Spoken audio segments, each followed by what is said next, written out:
अरे अच्छा लगा, बहुत तो अच्छा। प्रणाम। इसमें आप सभी वैष्णवों का स्वागत है।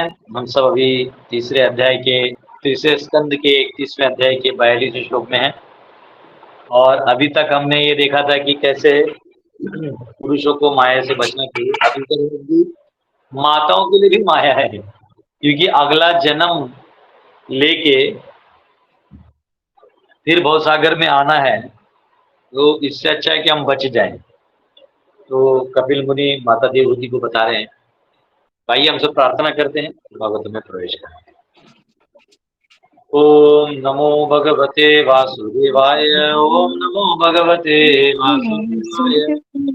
ओम नमो भगवते वासुदेवाय। नारायणं नमस्कृत्य नरं चैव नरोत्तमं देवीं सरस्वतीं व्यासं ततो जयमुदीरयेत्। नष्टप्रायेषु भद्रेषु नित्यं भागवत सेवया भगवती उत्तम श्लोके भक्तिर्भवति नैष्टिकी। कृष्णाय वासुदेवाय देवकी नंदनाय च नंद गोपकुमाराय गोविंदाय नमो नमः। हरे कृष्णा कृष्णा कृष्णा हरे हरे, हरे राम राम राम हरे हरे। ओम अज्ञानतिमिरन्धस्य ज्ञानाञ्जनशलाकया चक्षुरुन्मीलितं येन तस्मै श्रीगुरुवे नमः। नमो विष्णुपदाय कृष्णप्रेष्ठाय भूतले श्रीमते भक्तिवेदांत स्वामिनिति नामे नमस्ते सरस्वती देवी गौरवाणी प्रचारिणे निर्विशेष शून्यादि पाश्चात्य देशतारिणे जय श्री कृष्ण चैतन्य प्रभु नित्यानंद श्री अद्वैत गदाधर श्रीवासदि गौर भक्तवृंद। हरे कृष्णा कृष्णा कृष्णा हरे हरे, हरे राम राम राम हरे हरे कृष्ण। तो आइए हम सब उस प्रसंग में है जहाँ पे स्त्रियों के लिए भी माया का वर्णन भगवान ने किया। हमने पिछले सत्र में सुना था कि जो कोई स्त्री शरीर में है तो इसका तो पहले पुरुष शरीर में था, स्त्री से आसक्त होने के कारण उसको स्त्री शरीर मिला। तो ये बहुत बड़ा सीख है सबके लिए, है ना। तो आइए हम लोग 42वां श्लोक लेते हैं, उसी के कंटिन्यूएशन में। बच्चों लिए बुलाया, हाँ ठीक, यहाँ रख दीजिए, इसके सामने दर्शन होते रहेगा।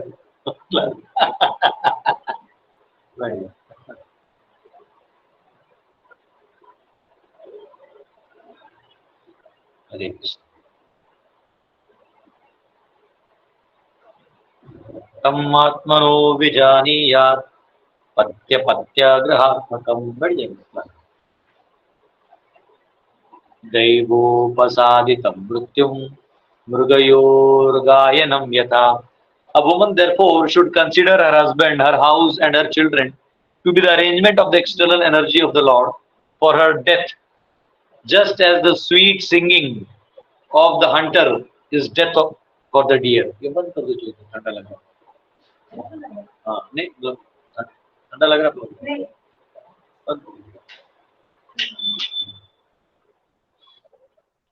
अतएव स्त्री को अपनी पति, घर बार और अपने बच्चों को उसकी मृत्यु के लिए भगवान की बहिरंगा शक्ति की व्यवस्था के रूप में मानना चाहिए।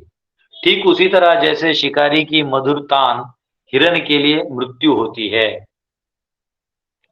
तो शिकारी मधुर तान मारता है ना, तो हिरण टंग टंग टंग करके आता है, लेकिन एक्चुअली शिकारी होता है, वो उसको पकड़ने के लिए आता है। मछली को पकड़ने के लिए डालते हैं ना, दाना डालते हैं उसमें लगा के हुक में, वो दाना दाना नहीं रहता, वो पकड़ने वाला सिस्टम है भाई। तो यहाँ पे जीव इस माया शक्ति में, चाहे वो पुरुष के रूप में हो, स्त्री के रूप में हो, सबको भगवान ने एक माया ने एक जाल बिछा के रखा है। पुरुष के लिए जो है वो हमने पहले कुछ लोगों में देखा कि स्त्री के रूप में रखा है, तो वैसे स्त्री के लिए भी पुरुष के रूप में रखा है। तो यहाँ क्लियरली बोल दे रहे हैं, भगवान एकदम सीधा बात कर रहे हैं। अभी भी मैं प्रभुपाद जी की एक क्लिप सुन रहा था, प्रभुपाद जी सीधा बोलते हैं कि देखिए, अगर आप स्पिरिचुअलिस्ट हैं तो आपको झूठ नहीं बोलना चाहिए, आपको जो सच है वो सच बोल देना चाहिए। You should speak spade for a spade, Prabhupada बोलते थे, जो सच है वो बोलो।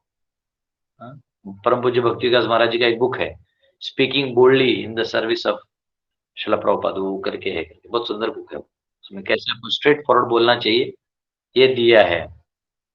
तो यहाँ पे सीधा कहा है कि जैसे कई बार पुरुषों के लिए वो स्त्री माया है, उसका फंस जाएगा, वहां पे अपना समय बर्बाद करेगा। माया मतलब क्या है, देखिए जैसे लिफ्ट जाता था ना, पहले लिफ्ट होता था, तो पहले जो लिफ्ट होता था वो नॉर्मल लिफ्ट होता था, लोग जाते थे ऊपर चढ़ते, फिर जब चढ़ने लगे तो आदत हो गया, आदत हो गया, तो बाद में उनको बोर होने लगा, बोला बहुत धीरे चल रहा है ये लिफ्ट।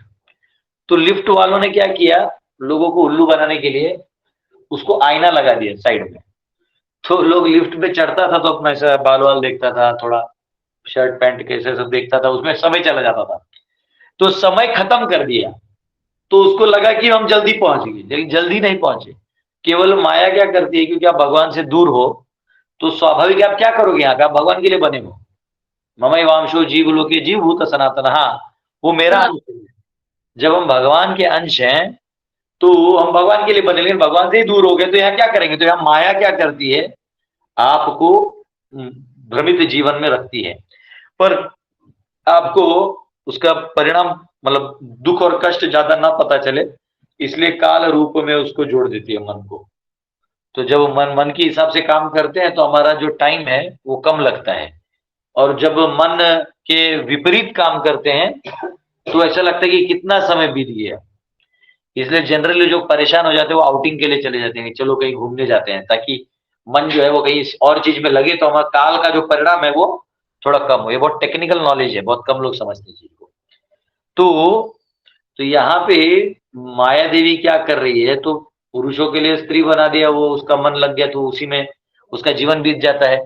उसी प्रकार स्त्री जो है वो आश्रित है, तो उसको क्या करते हैं, पति बच्चे घर बार ये सारा जो चीज है वो दे देते हैं, वो माया देवी ही देती है। सीधा क्या है, बहिरंगा शक्ति के व्यवस्था में ये सब दिया गया है, तुम भी रखो, तुम भी जीव हो, तुम भी एंगेज रहो।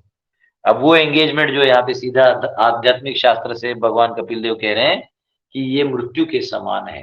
क्योंकि अगर आज भी वापिस में प्रभुपाद जी परपोर्ट एक वो सुन रहा था, what is the use of your comfort, आपके कंफर्ट का क्या फायदा। कंफर्ट होता है ना, हम लोग अच्छा गद्दी रखते हैं सोने के लिए, अच्छा घर रहता है, परफ्यूम लगाते हैं, अच्छे कपड़े पहनते हैं, बैंक बैलेंस बना के रखते हैं, व्यवसाय अच्छे से करते हैं, अपने रिश्ते अच्छे से बना के रखते हैं ताकि हमें कोई बुरा ना बोले, से बहुत कुछ हम कर लेते हैं। लेकिन यहाँ जो किए है, प्रभुपाद बोलते हैं what is the use of your comfort if you are going to take birth again. फिर अगर तुम जन्म लेने ही वाले हो तो फिर कंफर्ट क्या चीज का फायदा हुआ, कोई तो फायदा हुआ नहीं। तो कार्य ऐसा करो कि कंफर्ट हो ना हो, पर प्रभु मैं आपके पास आ जाऊं। ये देखो, ये है क्लिप को one must know what is the necessity of the body and what is the necessity of the soul. The real necessity of life is to supply the comforts of the soul, and the soul can be comforted not by material adjustment, because soul is a different identity. The soul must be given spiritual food. That spiritual food is this Krishna consciousness. तो वाह, ये तो हमारा जो पारसारथी तो फटाफट कहां से लेके आ गया।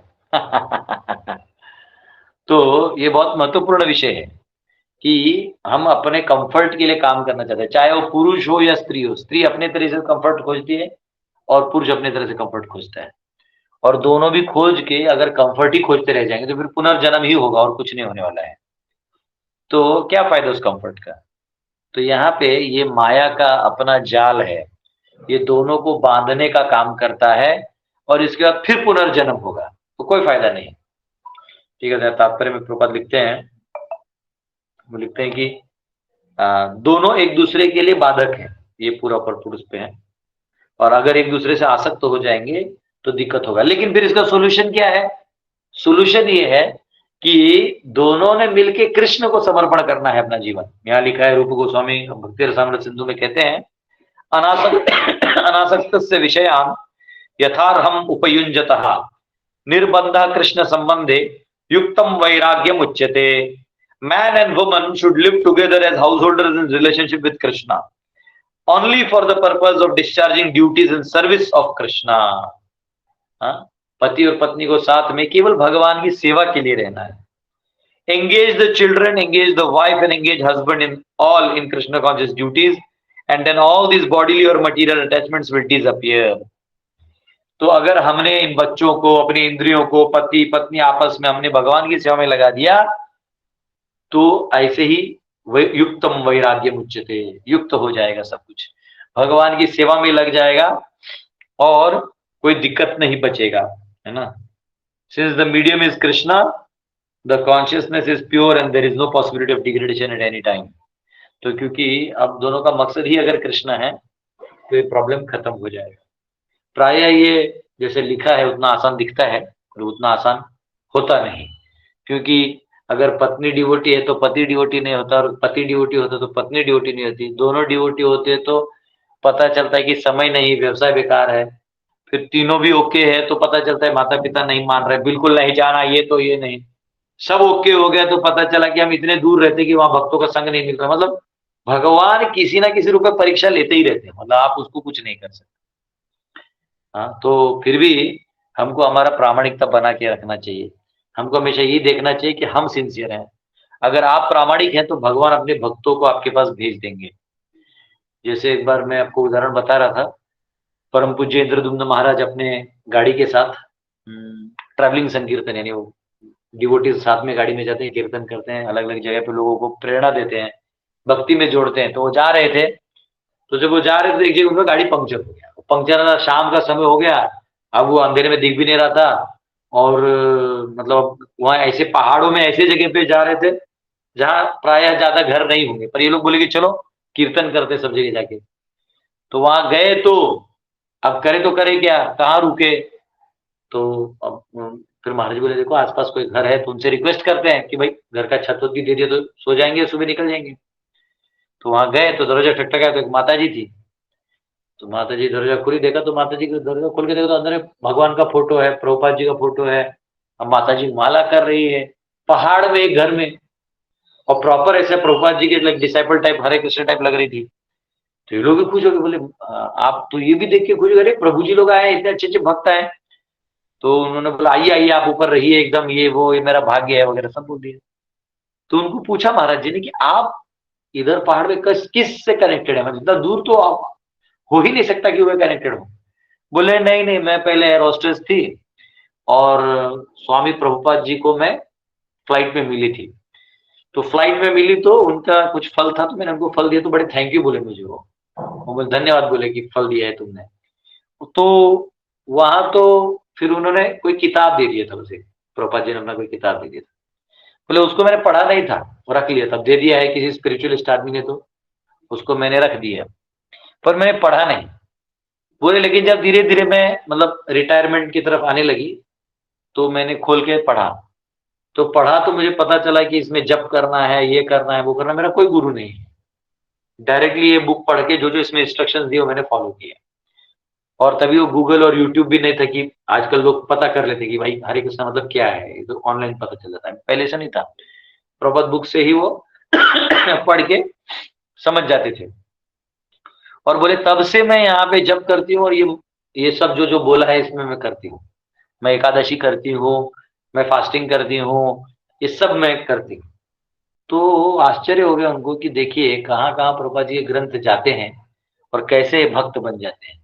तो अब वो माता जी प्रामाणिक थी, ये लगता आ गया। How an aristocrat became devotee by momentary association with Prabhupada. ये आगे देखो, fasten your seat belt, sign went out, ये जो भी है थोड़ा स्टोरी टाइप है, तो देखिए आ गया। तो ये बहुत अच्छा है। तो ये स्टोरी हमने सुना था एक डिवोटी से, जो इंद्र महाराज के शिष्य, वो बता रहे थे कैसे ये लीला हुआ था।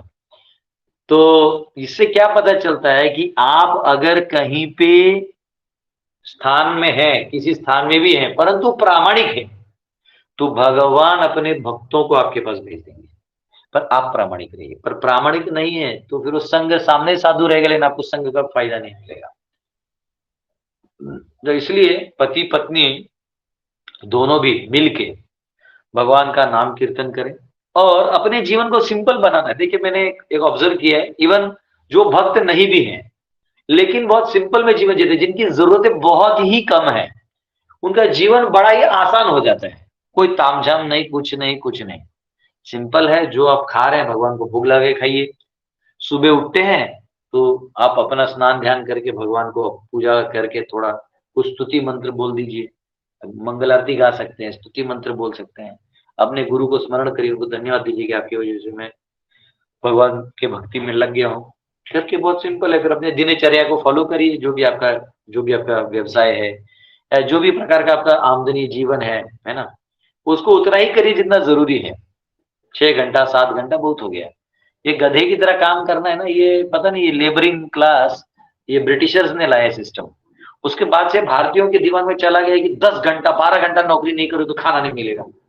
जैसे गधा होता है ना, गधा, तो गधा क्या करता है, वो हल्का कपड़ा लेके जाता है धोबी का घाट पे, और घाट पे जाता है तो उतना देर धोबी उसको छोड़ देता है, तब तक वो अपना घास खाता है।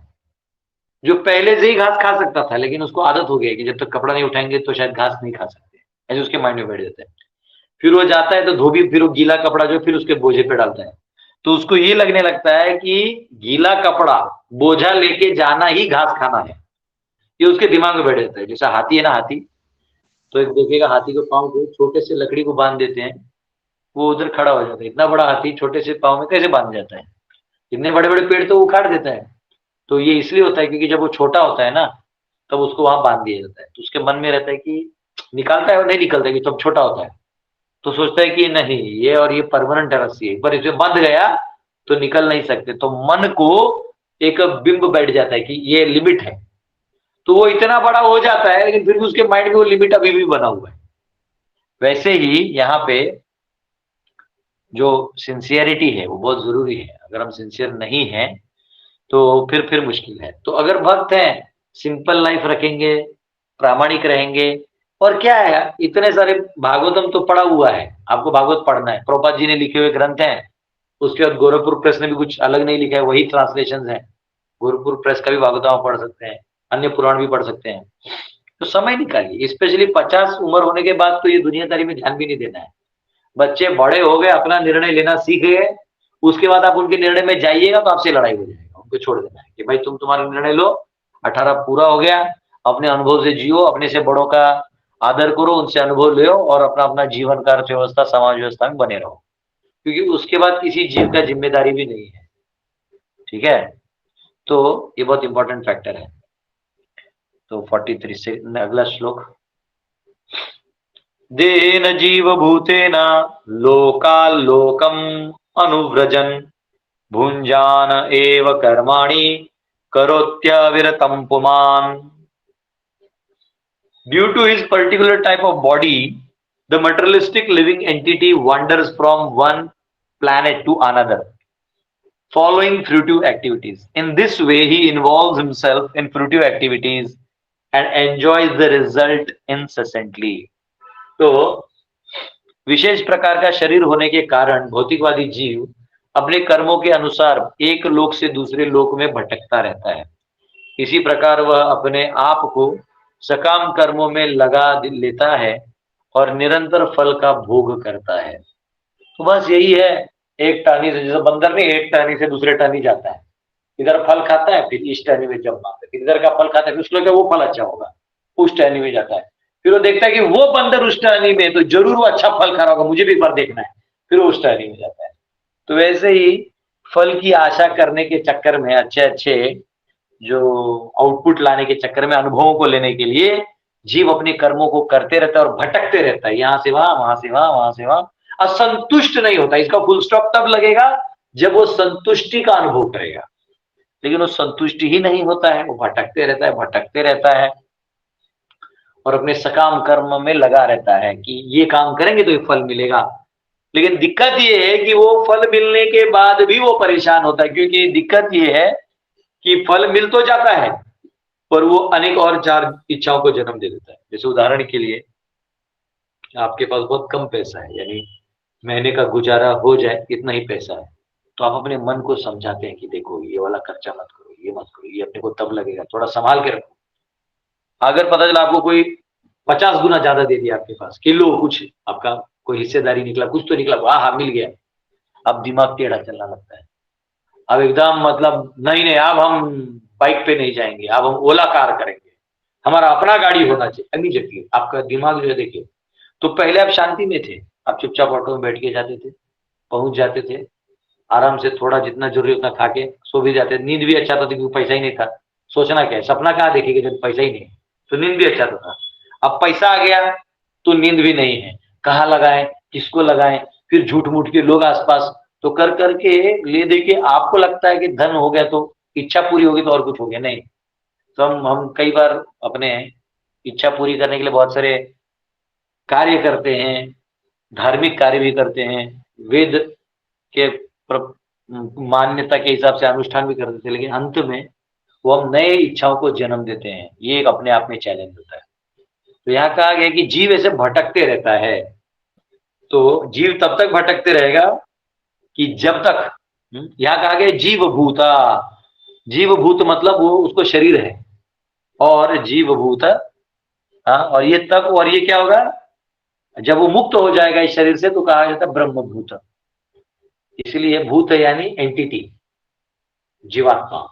तो वो जब तक वो शरीर के चेतना में लगा हुआ है तब तक उसको जीव कहा जाएगा, जीव भूत कहा जाएगा।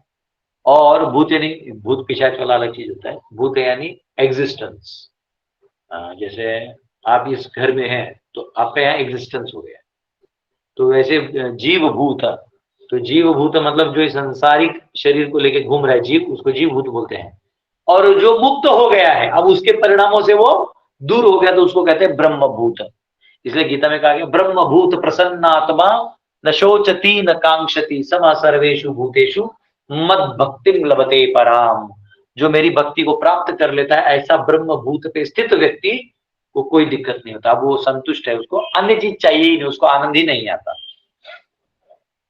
तो इसलिए शरीर बदलते रहता है और वो एक योनि से दूसरे योनि भटकते रहता है।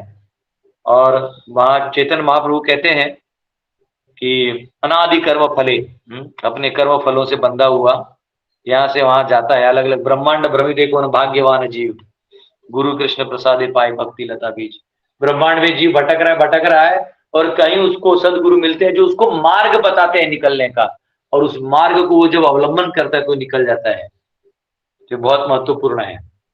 और उस भक्ति लता बीज को लेके आपको धीरे धीरे नर्चर करना है। जैसे हम लोग कोई करेले का वो बेल लगाते हैं तो उसको हम लोग बचा के रखते हैं ताकि कोई गाय बेल ना खाए। या फिर हम देखते हैं कि कोई हम पौधा लगा रहे हैं, कुछ लगा रहे हैं, तो हम चाहते हैं कि उसको फेंसिंग लगा देते हैं। खेत करते हैं तो बांध लगाते हैं, वो इसीलिए ताकि कोई उसको होना करे। इसलिए भक्ति की लता अगर हम लगा रहे हैं तो उसके बाद हमें इसको बचाना भी है। हमें फालतू लोगों का संग नहीं करना है जो देहात्म बुद्धि की बातें करते हैं, संसारिक बातों में लगे रहते हैं, उनका मन ये विचारों में लगा रहता है। ऐसे लोगों से मिलकर हमको क्या मिलना है? कुछ भी नहीं, वो अपने ही दुख को सुनाते रहेंगे। अच्छा, सुन के आप उनको कुछ बोलने जाइएगा तो बोलते ना ना ना ये नहीं होगा। आप अगर उनको एडवाइस देंगे कि नहीं ये काम करिए माता जी, आप ऐसा करिए तो इससे आपका प्रॉब्लम सॉल्व हो जाएगा, ये मेरा अनुभव है। नहीं प्रभु जी, आप नहीं समझे अभी तक। अरे भाई 4 घंटा सुनने के बाद, उनको सोल्यूशन देने के बाद भी वो बोलते हैं कि नहीं आपको नहीं समझा, तो उसके बाद आदमी क्या समझाएगा? तो दिक्कत ये है कि सामने वाला समझना ही नहीं चाहता। तो जो प्रामाणिक रूप से इस भव सागर से निकलना चाहता है वो गुरु के दिए हुए इस ज्ञान और भक्ति लता को संभाल के बढ़ाता है। और जो मजाक में ले रहा है तो वो लता को छोड़ देगा, लता को गाय बैल बकरी भेड़ बकरी खा के चला जाएगा। तो ये बहुत इंपॉर्टेंट भाग है भगवान का संग। अगर भगवान से हमें मिलना है तो हमारे इस भक्ति लता को संभाल के रखना होगा।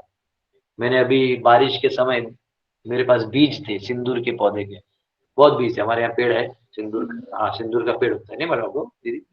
तो हमारे गुरुकुल आइए हम आपको देंगे, और है ना ओरिजिनल सिंदूर का पेड़ होता है, उसमें सिंदूर का फल होता है। उसको तो एक दाना, मतलब उसमें कम से कम 50 दाने होते हैं एक फल में। ऐसे एक फल में केवल केवल इतना हाइट का जो पेड़ है बस इतना ही, इसमें कम से कम 5,000 से 10,000 फल निकलेगा, और एक फल में 50-100 दाने होते हैं। एक दाना को टच कर मारिएगा तो इतना इतना सिंदूर निकलेगा। आप लोगों को पता है? हाँ, ये जो आप लोग लगाते हैं केमिकल होता है, हल्दी से कुछ कुछ करके इसको बनाते हैं। जो एक्चुअल सिंदूर होता है वो होता है, जो केसरी बोलते हैं ना वो फल होता है। भिजवा देंगे हम, आ जाएंगे वहाँ पे, तो ये बनेगा तो एक झुंड भेज देंगे, उसको रेगुलर लगे, आपको ओरिजिनल आनंद है उससे। आपको वैसा भी नहीं होता है जैसे ये लगाने से कभी केमिकल रिएक्शन होता है ना, वो नेचुरल है। खुशबू तो बहुत सुंदर प्रभु है। जी बनाना चाहिएगा तो लेते आइएगा बीज। हाँ ये देखिए, ये देखिए, ये दिख रहा है, देखिए ये दिख रहा है, देखिए प्रभु जी ने हमारे ऑनलाइन दिखा है। देखिए दीदी ऐसा दिखता है, दिख रहा है आपको फल? स्ट्रॉबेरी दिख रहा है वैसा है, लेकिन पेड़ पे है, पेड़ पे है वो। तो ये ये जो लाल है प्रभु जी यही सिंदूर है? हाँ, ये लाल जो फल है ना, इसको जब आप फोड़ेंगे तो अंदर में दाना दिखेगा। रुके, मैं गुरुकुल में किसी को बोलता हूँ, जाके दिखाएगा एक मिनट को हमारे गुरुकुल में। दाना जो होता है वो लाल नहीं होता है, केसरी रंग मालूम है, जो जो भगवा रंग होता है, वो भगवा रंग। ये देखिए ऐसा दाना होता है अंदर आगे, ऐसे दाने। हाँ, अंदर ऐसे इतना फल होता है, उसको तोड़ देंगे दाना निकले, दाना दाना इतना इतना दाना होता है। और फिर अगर सूख गया तो उसका पाउडर बना सकते हैं, और गीला है तो उसको आप ऐसे ही मतलब तोड़ सकते हैं। तो ये जब सूख जाता है तो बीजा हो गया, सूख गया तो ये कैसा दिख रहा था, दिख रहा है।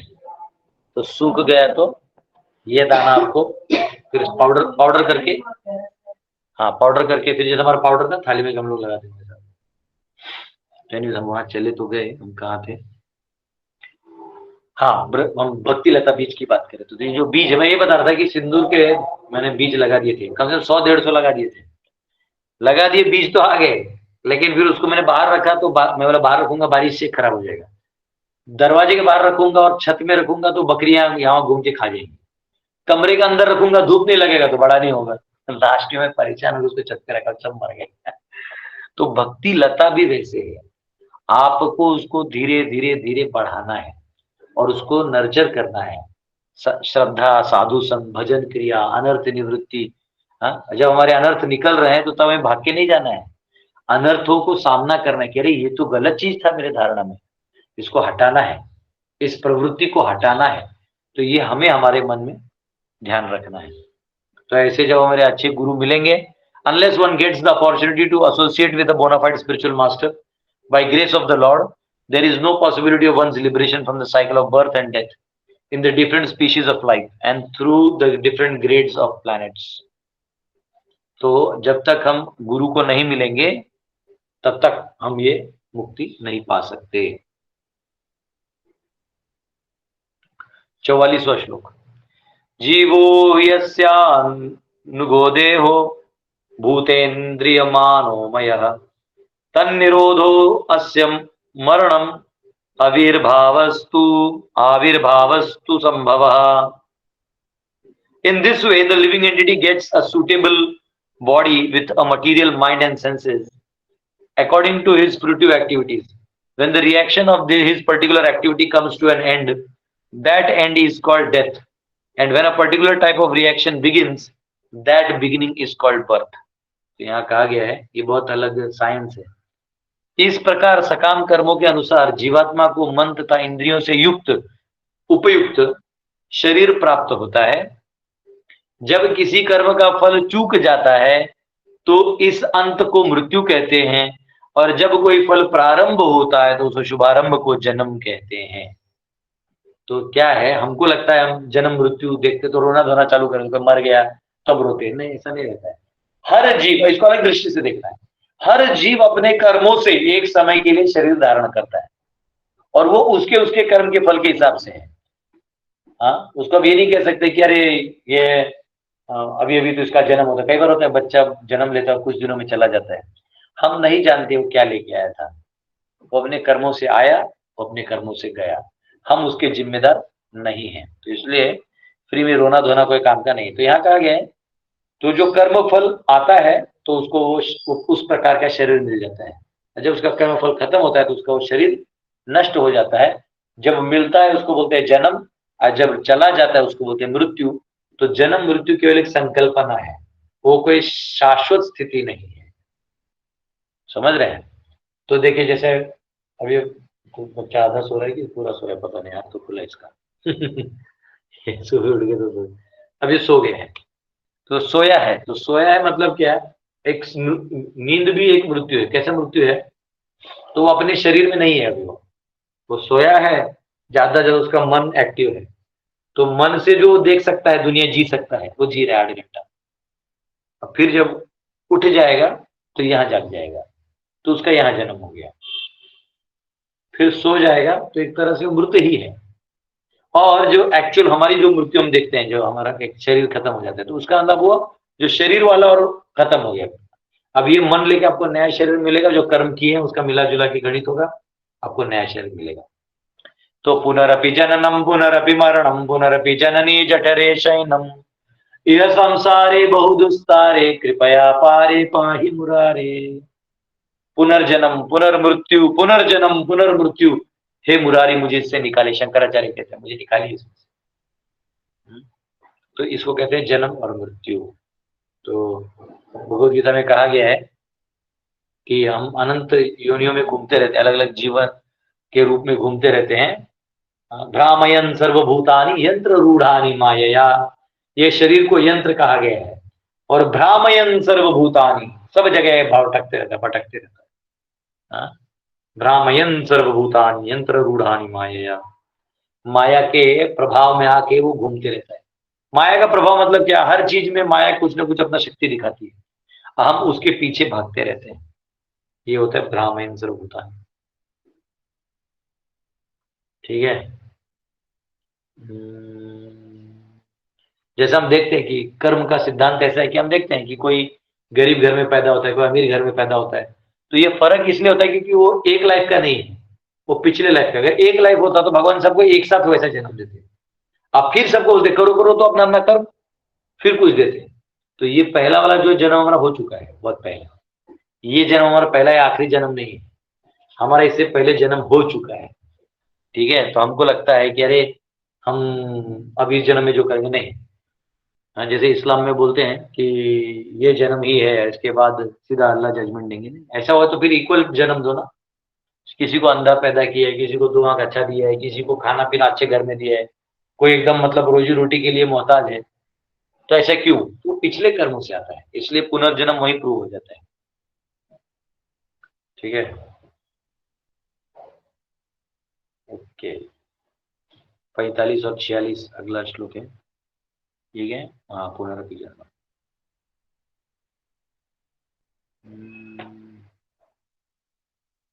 ठीक है, एक मिनट। 45 46 आ गया। अगला श्लोक। द्रव्योपलब्धि स्थानस्य द्रव्येक्षा योग्यता यदा तत पंचतत्त्वमहमानाद्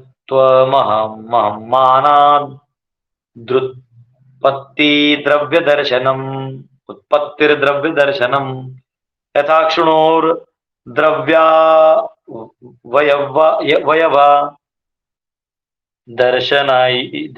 दर्शनायोगयता यदा तदैव चाक्षुषो द्रष्ट्वायोग्यतन्युः।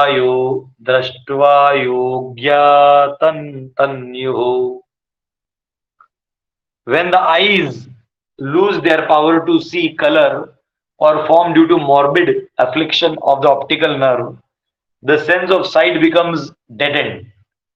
The living entity who is seer of both the eyes and sight loses his power of vision.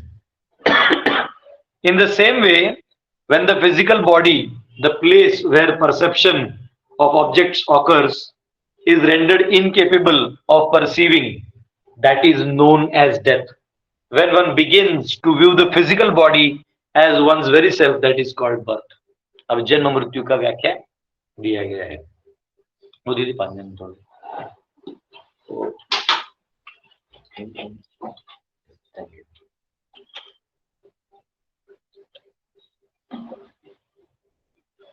Okay, यहाँ कहा गया है, जब दृष्टि तंत्रिका के प्रभावित होने से आंखें रंग या रूप को देखने की शक्ति खो देती हैं, तो चक्षु इंद्रिय मृत प्राय हो जाती हैं। तब आंख तथा दृष्टि का दृष्टा जीव अपनी देखने की शक्ति को खो देता है। इसी प्रकार जब भौतिक शरीर जो वस्तुओं की अनुभूति का स्थल है अनुभव करना बंद कर देता है, तो इस उपयोग्यता को मृत्यु कहते हैं, अयोग्यता को मृत्यु कहते हैं। जब मनुष्य शरीर को स्व मानने लगता है तो इसे जन्म कहते हैं।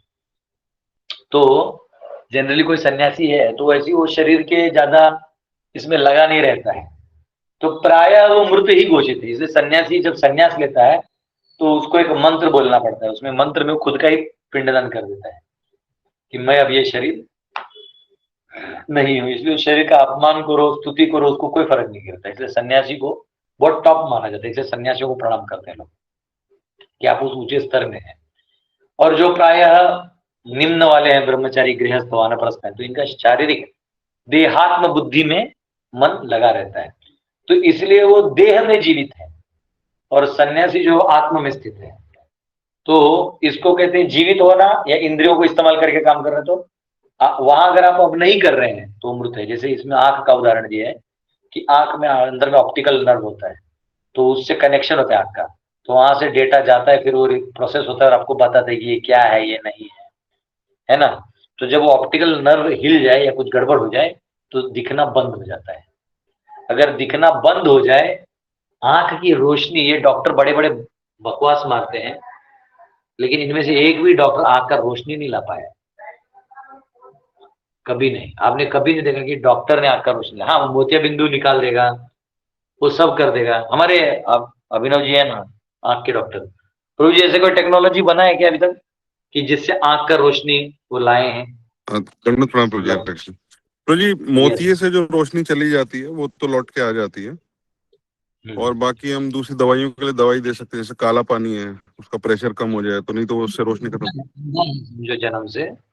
तो ऑप्टिकल नर्व का कोई चेंजेस लाके आप लोग? अभी फिलहाल नहीं, उस पे स्टेम सेल पे रिसर्चेज हैं, लेकिन अभी कोई ऐसा अगर ऑप्टिक नर्व खराब हो गया तो फिर अभी उसका कोई ट्रीटमेंट नहीं है।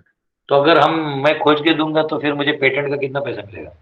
प्रभु जी, आप दुनिया के सबसे धनी व्यक्ति हो जाएंगे।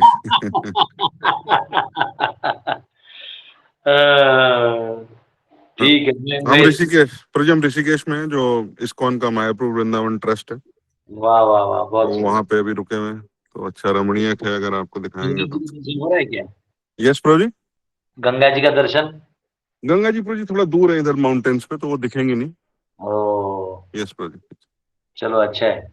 यस प्रभु जी। तो ये ऑप्टिकल नर्व जो है, इसका स्टडी, इसका मतलब मॉडर्न साइंस ने जो किया है वो बहुत कमजोर स्टडी किया है, उनको पूरा स्टडी नहीं है। परसों भी मुझे एक व्यक्ति मिला था, परसों ने भी, मैं गया था वृंदावन में, आया था तो मिलने आया था, वो IIT JEE के बच्चों को पढ़ाता है। मैंने उसको बहुत सिंपल क्वेश्चंस पूछे कि हाइड्रोजन गैस और ऑक्सीजन गैस मिला के मुझे तुम पानी बना के दिखा दो। मैं अभी कहता हूँ ना ये हाइड्रोजन ऑक्सीजन से बना हुआ है, तो हाइड्रोजन गैस ले लो, ऑक्सीजन गैस ले लो, दोनों को मिला के जैसे भी बनता है फट उनको बना दो। वो नहीं बोलता है, नहीं बनता नहीं। बोला फिर एक ने एक्सपेरिमेंट किया था, वो ब्लास्ट में खुद ही मर गया, ब्लास्ट हो गया। तो ये सपना दिखाते हैं कि ये ऐसा है, ये ऐसा है, मूर्ख बनाने का काम है। तो ये जो ऑप्टिकल नर्व का पूरा अंडरस्टैंडिंग भी है मॉडर्न साइंस का, वो आधा अधूरा है। ये नहीं कहूंगा कि गलत है, पर आधा अधूरा है। चलो अच्छा है, अगर हम नेत्र दे सकते हैं तो कर सकते हैं, अच्छा रहेगा। तो यहाँ पे दृष्टि जो है, सूरदास को भगवान का दर्शन हो गया, बिलोमंगल ठाकुर जो आंख से नेत्रहीन थे उनको दर्शन हो गया। तो सब साइंटिस्ट को भक्ति करना होगा, तब भगवान दिखने लगेंगे, दुनिया दिखने लगेगी। नहीं तो उनको वो टेक्निक सिखाना होगा। आजकल है ना, आंख में पट्टी बांध के वो उसके बिना ही वो लोग दिखने लगते हैं, पता नहीं है आज कैसे भी कुछ टेक्नोलॉजी है, तो वो सीख सकते हैं। तो यहाँ पे कहा गया है कि जैसे आंख के नेत्र, हम नेत्रहीन हो जाते हैं, वैसे एक बार जो देह बुद्धि से विहीन हो जाए वो मृत्यु के बराबर है, और देह में घुस जाए तो वो जन्म के बराबर है। ठीक है, ये यहाँ पे कहा गया है, तो थोड़ा तात्पर्य इसका पढ़ लेते हैं। When one says I see, this means that he sees with his eyes or with his spectacles. मैं कोई बोलता मैं देखता हूं तो वो अपने आंखों से देख रहा है या अपने चश्मे से देख रहा है। He sees with the instrument of sight, किसी देखने के वस्तु से देखता है।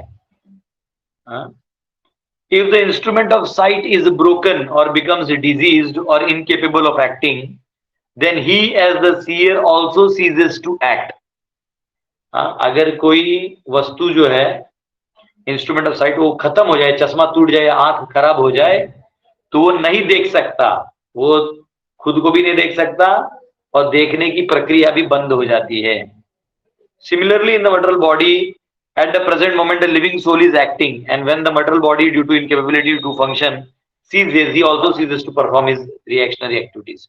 तो जब शरीर अपने कार्यों को बंद कर देता है, बुढ़ापा आ जाता है, शिथिल हो जाता है, एक्सीडेंट या किसी मामले में वो शरीर काम करना बंद कर देता है, तो आत्मा भी जो संचारित करना बंद कर देती है। When one instrument of action is broken and cannot function, that is called death. तो जब ये शरीर अब काम करने योग्य ना बने, जैसे बूढ़ा हो जाता है तो सारे पुर्जे हिल जाते हैं। हाँ, अभी डॉक्टर लोग बोलता है कि मन का, पेट का, ये सब का कनेक्शन होता है, धीरे धीरे वो शिथिल होने लगता है, तो इसलिए बूढ़े लोगों को कब्ज होना, ये होना चालू हो जाता है।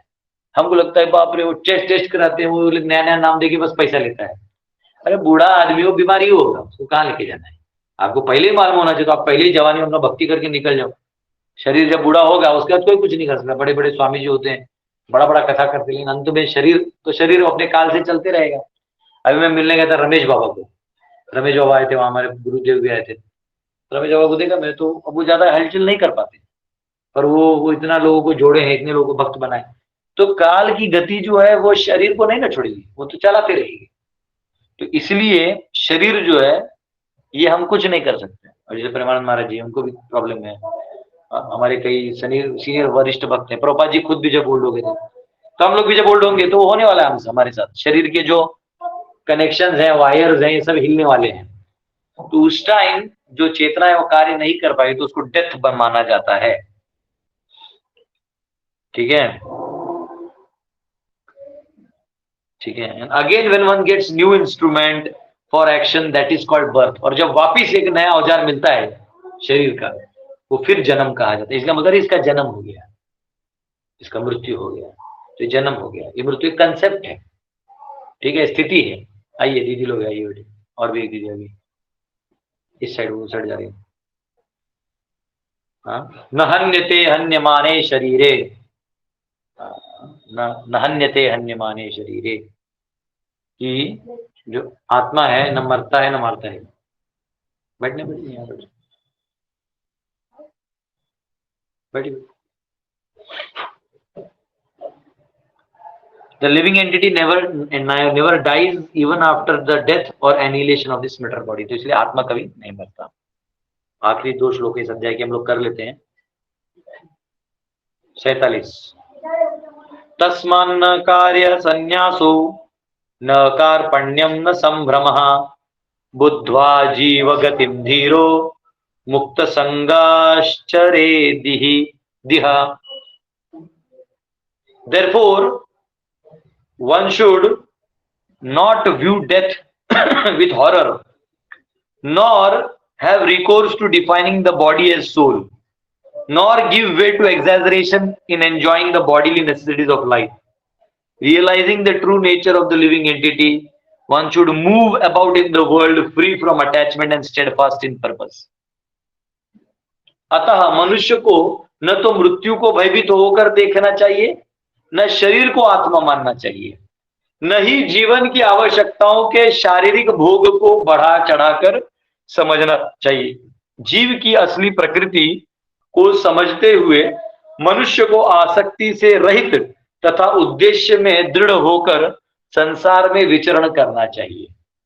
तो पहली बात, पहली गलती क्या नहीं करनी चाहिए कि शरीर को आत्मा नहीं समझना चाहिए। कई बार हम शरीर को ही आत्मा समझ के इसी के लिए सब कुछ करते हैं, पहली गलती। दूसरा, हमको मृत्यु से भय नहीं होना चाहिए। क्यों भय होगा भैया? जो हमारा है ही नहीं। जब आए थे तो नंगे नंगे आए थे, जाएंगे तो लोग वही जला देगा, तो आखिर में कपड़ा भी पहला जल जाएगा, तो ऊपर से कपड़ा डाल भी देगा लोग तो जल जाएगा। पहला बाल, कान, नाक, आंख टप टप निकलेगा, सब जलेगा। गाड़ भी दिया तो नीचे कीड़ा खाएगा, अगर किसी को गाड़ दिया जाता है तो नीचे कीड़े खा लेंगे। हाँ, बहा दिया जाएगा तो मछलियां खा लेंगी। होता है, जो प्रेग्नेंट लेडी होती है उसको बहा दिया जाता है। कभी कभी वो होता है कि कोई आयुर्वेद या वनस्पति से जी जाती है।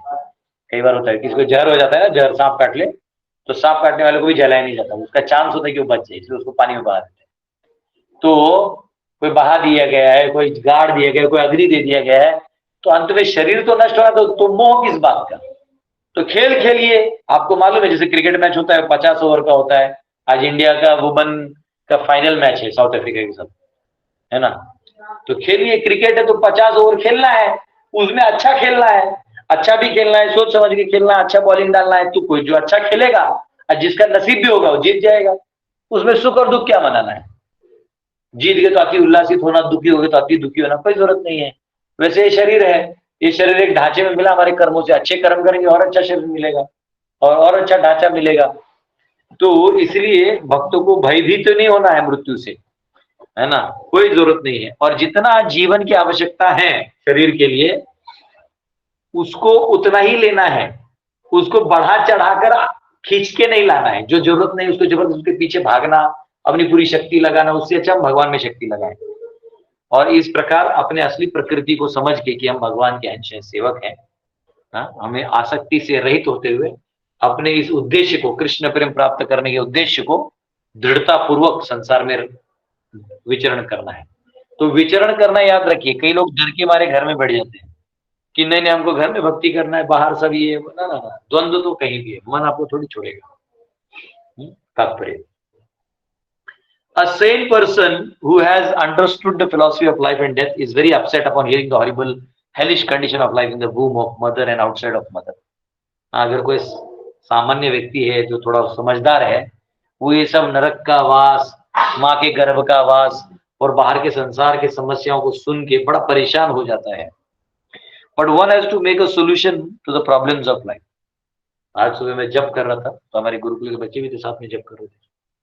तो मैंने एक चीज देखा कि इन लोगों का स्वभाव, बच्चे हैं तो बालक है, इनको तो बुद्धि बालक जैसा है, तो बड़े ये बालक बुद्धि वाले आपस में छोटे छोटे चिल्लड़, एक ध्यान दो, चल ऐसा करो ऐसा करो, जब भी कर रहे हैं और ये भी कर रहे हैं। मैंने समझाया भी, अपना जब करो, तो थोड़ी देर कर रहे हैं, फिर वही कर रहे हैं। फिर मुझे समझ में आया कि मैं इनको समझा नहीं सकता, क्योंकि ये उनका उम्र का पार्ट है। तो इसलिए हम कितना भी किसी को समझा दें, जब तक वो खुद जागरूक नहीं होगा उसको आप कुछ नहीं कर सकते। इसलिए कोई बुद्धिमान व्यक्ति होगा, वो जान जाएगा कि इसमें कुछ तो गड़बड़ है। जब तक वो बुद्धिमान नहीं है, वो स्वार्थ युक्त है, तो उसको समझा के कोई फायदा नहीं, वो चंचल विचल भोग प्रवृत्ति में होगा। इसलिए भगवान जब डंडा मारते हैं किसी को, तभी जाके उसको ज्ञान देना, उसको भी हो जाता है। इसलिए कोई मर जाता है तो वहां गरुड़ पुराण पढ़ा जाता है। मर तो गया, उसको क्या गरुड़ पुराण सुनाना है? वो सुनाते हैं वो डरे वाले लोगों को, जो डर जाते हैं ना, मर गया, तो सुनाना चालू कर देते हैं।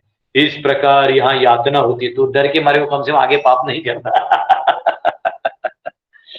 The remedial measures, without being unnecessarily upset, he should try to find out if there is remedy, कोई उसका solution है, निकालें।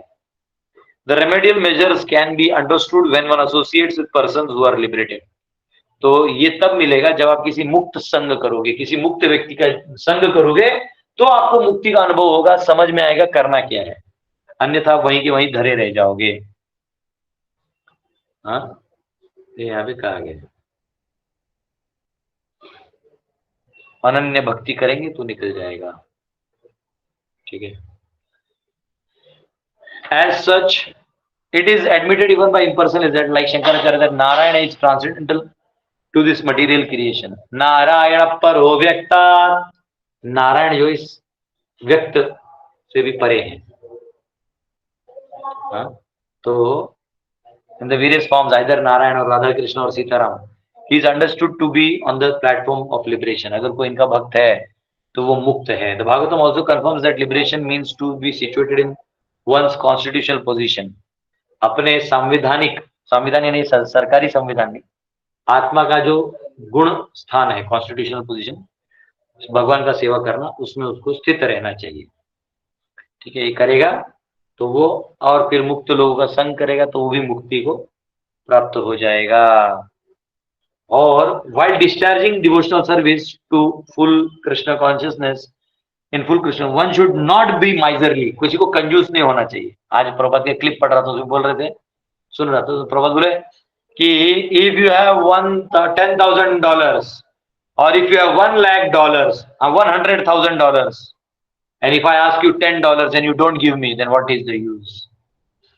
अगर तुम में इतना बड़ा हृदय है ही नहीं कि तुम एक $10 उसमें से निकाल के दे दो, तो क्या फायदा तुम्हारे हृदय का। तो कल मुझे किसी ने, अमेरिका में हमारे सची माता और हमारे प्रशांत बाबू रहते हैं, उनको कहीं से इंस्पायर हुआ, उन्होंने एक किसी व्यक्ति को कहा, तो उस व्यक्ति ने मुझे $150 दिए। तो $150 है, तो वैसे वो 12-12,500 के आसपास आ गया। बोले वाह, तो बहुत अच्छा है। तो 150 रुपए कोई दे दे तो अच्छा चीज है। उनका 150 रुपया या मेरा एक गुरुकुल का महीने का राशन हो जाएगा उसमें। तो अच्छा, यही अच्छा सिस्टम है। अमेरिका में $150 ही ले लो, उसी से राशन पानी चलेगा। अमेरिका को लूटना पड़ेगा, ट्रम्प से भी दोस्ती करना पड़ेगा मुझे। पता चला ट्रम्प को पता चला मुझे पैसा मिले तो उस पर टैरिफ लगा दे, कुछ कर देगा उसके बाद। तो यहाँ पे कहा गया he should not unnecessarily show that he has renounced this world, actually renunciation is not possible. हाँ, हमको नौटंकी नहीं दिखाने की मैंने संसार को छोड़ दिया, नहीं, संसार का आपको कुछ है ही नहीं, सब भगवान का है, आप छोड़ोगे क्या? मैं कहूँगी पानी त्याग दिया। अरे पानी कैसे त्याग दिया? पानी जहाँ आया वही है, आपको नहीं चाहिए मत पियो, चाहिए पी लो। ये दिखावे कि मैं वैरागी हूं, मैं तो ये नहीं करता, मैं वो नहीं करता, ऐसा नहीं चलेगा। आपको प्यास लगा है पानी पी लो, ऐसा। आप ये मत दिखाओ कि मेरा बहुत धन था मैंने त्याग किया, नहीं, आपने कुछ त्याग नहीं किया। आप कृष्ण को त्याग के आ गए थे भगवान को, वैकुंठ से हम भगवान को त्याग दिए, वो सबसे बड़ा हमारा त्याग था। ये छोटा मोटा चीज त्याग का घमंड क्या करना है? If one renounces his palatial building and goes to a forest, there is actually no renunciation, for the palatial building is the property of the Supreme Personality of Godhead and the forest is also property of Supreme Personality of Godhead. हाँ, तो हमको लगता है कि हम बहुत बड़ा बंगला वंगला छोड़ के, एक बुक आया था ना, the monk who sold his Ferrari. वो पहली बात तो मॉन्क बन गया है तो फरारी का बात ही खत्म हो जाता है। अब फरारी को बेचा है तो डेंजरस मॉन्क है, फिर वो पैसे जमा करके रखे, फिर मॉन्क आएगा। तो लोग मॉन्क वॉन्क बन के ना लोगों को इंप्रेस करना चाहते हैं, देखो अब मुझ में वैराग्य आ गया, अब मैं किसी का नहीं हूं। वो इंप्रेशन मारना चाहता है, इससे कोई फायदा नहीं है। If he changes from one property to another, that does not mean he renounces. He was never the proprietor of either the place or the forest. हाँ, ये देखिए, मॉन्क को सोल्ड इज फरारी है। अगर वो मॉन्क है, जितने कितने मूर्ख हैं ये लेखक लोग, इनको लिखना भी नहीं आता। जो मॉन्क है, अगर कोई मॉन्क बन जाए इसका मतलब उसको दुनिया ही छोड़ देना है, आसक्ति। और फरारी को बेच के पैसा ले रहा है और फिर उससे इच्छाएं पूरी करने जा रहा है, इसका मतलब मॉन्क नहीं, उसको भगवान पे भरोसा थोड़ी है, उसको तो अभी भी अपने डॉलर पे भरोसा है। हाँ? तो इसलिए कोई जगह स्थान बदल भी दे, घर से जंगल चले जाए तो भी वो अगर ये सोचे कि जंगल मेरा है तो भी दिक्कत है। तो वही आसक्ति यहां से लेके वहां चला गया, तो आसक्ति छोड़ना है ना, आसक्ति छोड़ना जरूरी है। When one renounces this false attitude, and renounces the puffed up position and that he is also God, that is real renunciation. जब हम छोड़ दें कि हम ईश्वर हैं, हम नियंत्रण करने वालों में से हैं, ये भाव छोड़ दें और ये सोचे कि हम सेवक हैं, तब आप एक्चुअली वैरागी हैं। इसे रूप गोस्वामी कहते हैं कि कुछ छोड़ने से ज्यादा अच्छा है कि आप जो है उसको भगवान में लगा दीजिए, युक्त वैराग्य करिए, फल्गु वैराग्य से दूर रहिए, फालतू वैराग्य से। ठीक है, ये यहाँ पे कहा गया। अभी सद्य का आखिरी सॉल्यूशन, आखिरी श्लोक है 48वां। सम्यक दर्शनया बुद्ध्या योग वैराग्य युक्तया माया विरचिते लोके चरेनन्यस्य कलेवरम। Endowed with right vision and strengthened by devotional service and a pessimistic attitude towards material identity, one should regulate his body to this illusory world through his reason.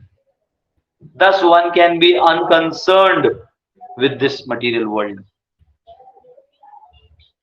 सही सही दृष्टि से युक्त तथा भक्ति से पुष्ट होकर एवं भौतिक पहचान के प्रति निराशावादी दृष्टिकोण से समन्वित होकर मनुष्य को तर्क द्वारा अपना शरीर इस मायामय संसार को गिरवी कर देनी चाहिए। इस तरह वह इस जगत से अपना संबंध छुड़ा सकता है। ये शरीर आप ले लो, हमको छोड़ दो, ये भाव होना चाहिए।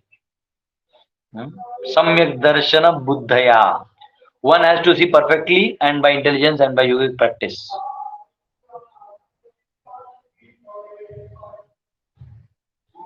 ठीक है, तो ये कहा गया है कि आपको जो दृष्टिकोण है अपना बदलना होगा, नजरिया बदलना होगा। संसार में हम जगह बदल सकते हैं पर आसक्ति नहीं। जगह बदल जाएगा, आसक्ति वैसे का वैसे रह जाएगा। तो आसक्ति को निकालना है तो गुरु के शरण में रह के भक्ति लता बीज को बढ़ाइए, भक्ति को बढ़ा बढ़ा के भगवान के चरणों में अर्पित करिए। अपने आप जो ये वाला भौतिक आसक्ति है वो धीरे धीरे कम होने लगेगी। तो ये यहाँ पे कहा, ऐसा हमने अब जो है 31वां अध्याय कर लिए, मुझे लगता है इसमें 33 अध्याय हैं। तो अब जो है, अब कर्म बंधन में कैसे बंधता है ये अगले अध्याय में आएगा। ठीक है, वो हम लोग कल देखेंगे। कल हम लोग गुरुकुल में रहेंगे, गुरुकुल से लाइव देखेंगे। हरे कृष्णा, बहुत बहुत धन्यवाद आपका। कोई क्वेश्चन है पूछ सकते हैं।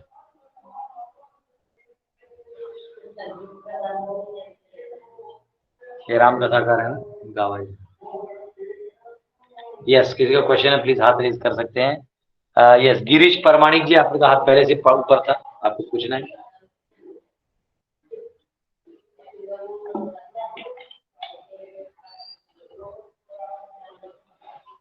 ओके, गिरीश परमाणिक जी, शायद गलती से आपका हाथ ऊपर हो गया होगा। रेणु माता जी। हरे कृष्णा प्रभु जी, दंडवत प्रणाम। प्रभु जी, जो भगवान कृष्ण गीता में बोलते हैं अभ्यास और वैराग्य की तलवार से ही तुम इसको कंट्रोल कर सकते हो मन को, तो प्रभु जी वो जो वैराग्य की बात कर रहे हैं वो युक्त वैराग्य की बात कर रहे हैं, फल्गु वैराग्य की नहीं कर रहे हैं। देखो, वासुदेवे भगवती भक्ति योग प्रयोजिता जनयति आसु वैराग्यम नैतिकम। ये कौन है? देवचरण जी, आपको म्यूट करना पड़ेगा वरना आपका आवाज अंदर घुस जाएगा। Please mute yourself. Mute button होता नीचे, म्यूट कर दीजिए। माइक का बटन होता है उसको दबा दीजिए। हाँ, तो माता का क्वेश्चन था। तो वासुदेवे भगवती भक्ति योग प्रयोजिता जनयति आसु वैराग्यम ज्ञानम चाहिए दहेतुकम। जब आप भक्ति करते हैं ना तो संसार के प्रति अलिप्तता का अनुभव होता है। अब एक याद रखिए, आपको घर छोड़ के नहीं जाना है। अलिप्तता का अनुभव मतलब क्या है कि वो दवाई है ना, भक्ति तो दवाई है। वो आपने दवाई खा ली तो आपको बीमारी उतर गया।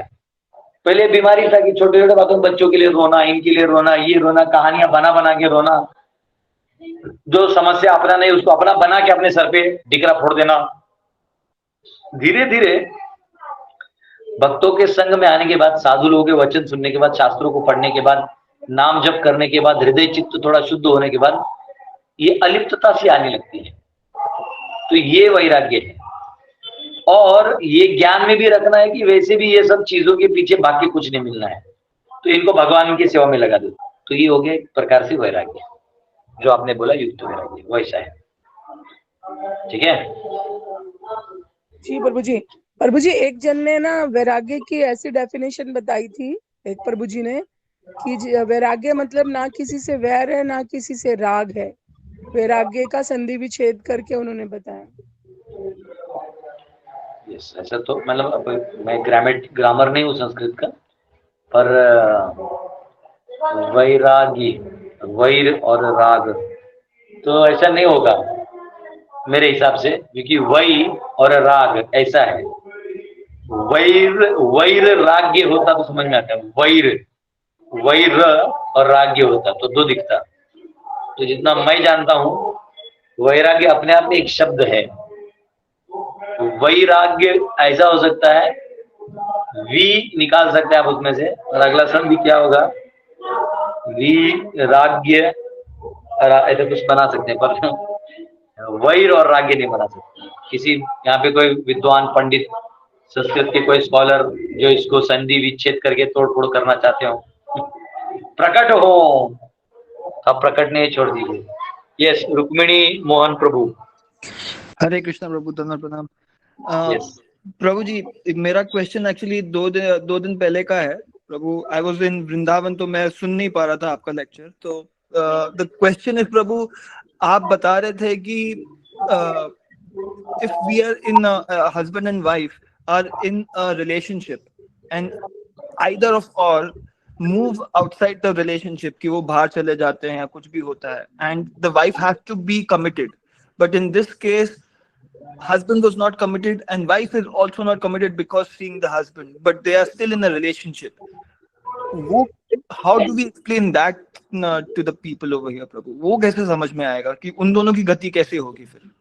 थोड़ा क्वेश्चन प्लीज प्रभु जी एक लाइन में रिपीट करना, बाकी थोड़ा थोड़ा सुनिए।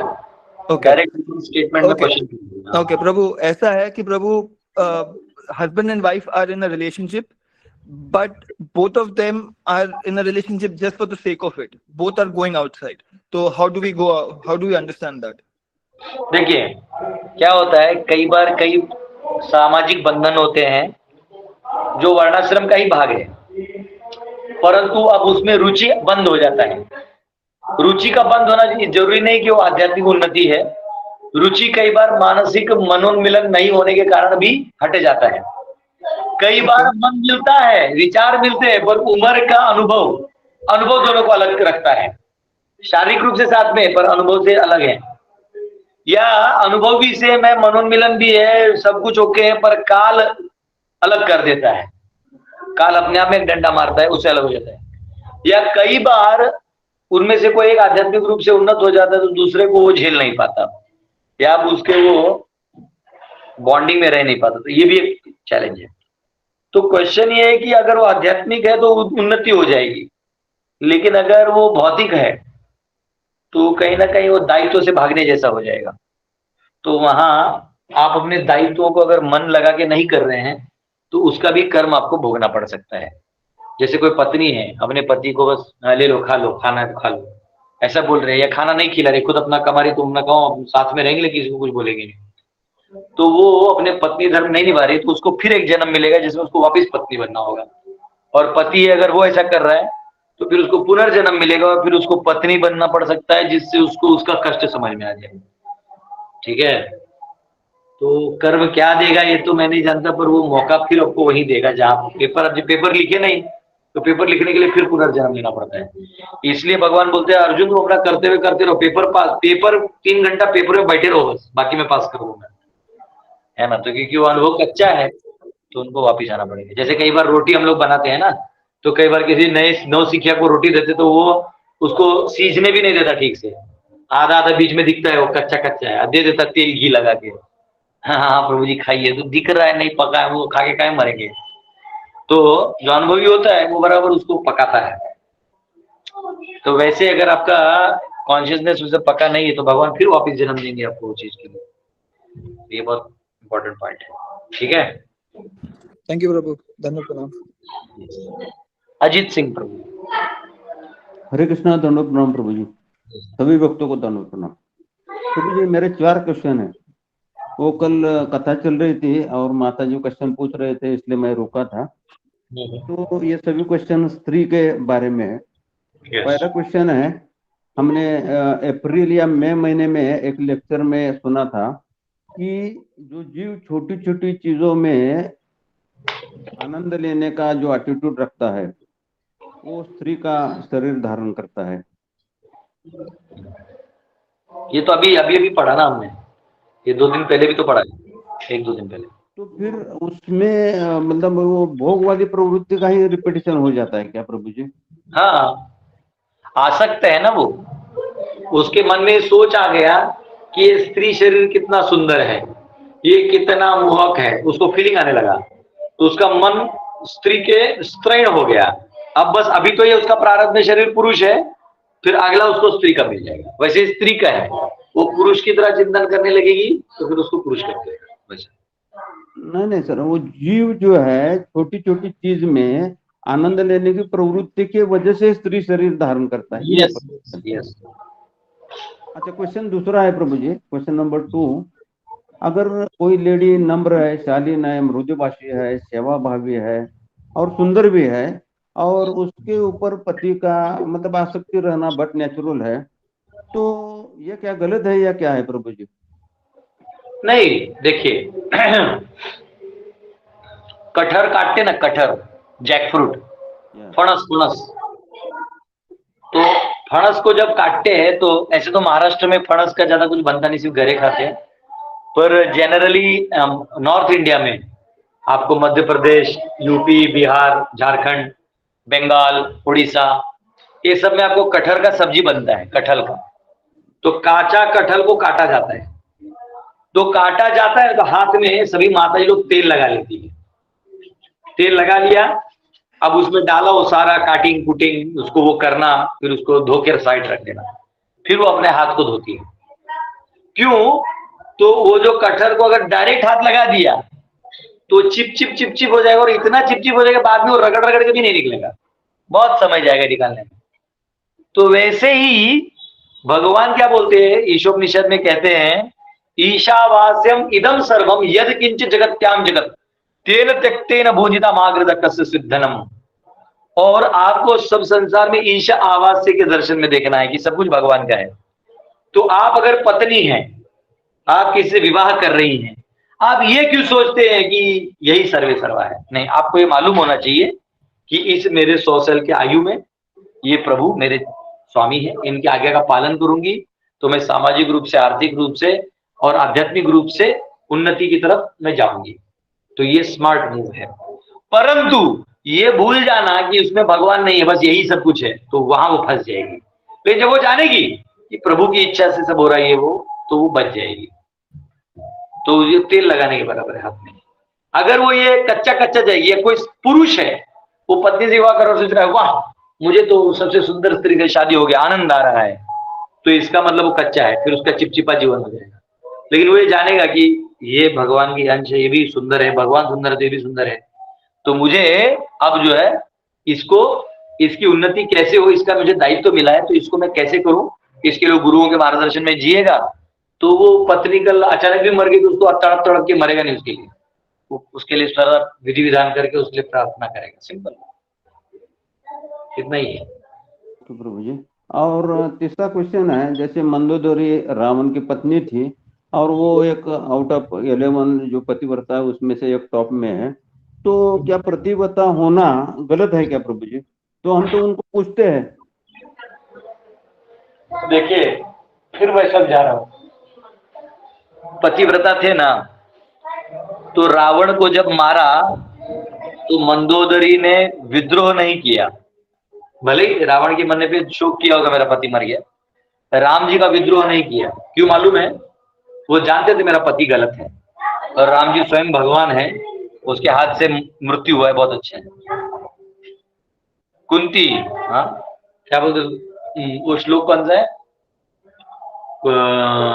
तारा मंदोदरी तथा पंचकन्या स्मरे, अहिल्या द्रौपदी सीता तारा मंदोदरी तथा पंचकन्या स्मरे नित्यम महापातक नाशनम, कि इन पांचों का अगर कोई स्मरण करे तो उद्धार हो जाएगा।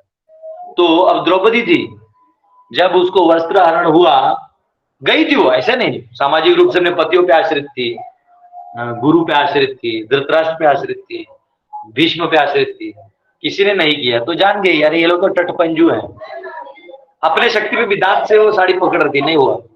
अब समझ गई कि अब भगवान ही, अब जो है ये सब खत्म हो गया, मतलब भगवान को ये पुकारना है। तो वो भक्त थी, अब भक्त थी और यहाँ एक रोल है, तो अपने रोल को प्ले की, ठीक है।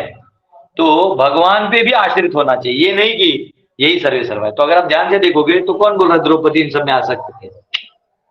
द्रौपदी तो जब भी वो खत्म हुआ अक्षय पात्र का खाना, वो खुद कृष्ण को बोलेगी, पति लोग क्या कर ले, कृष्णा के वो शाक खाए, वो सबका पेट भर गया।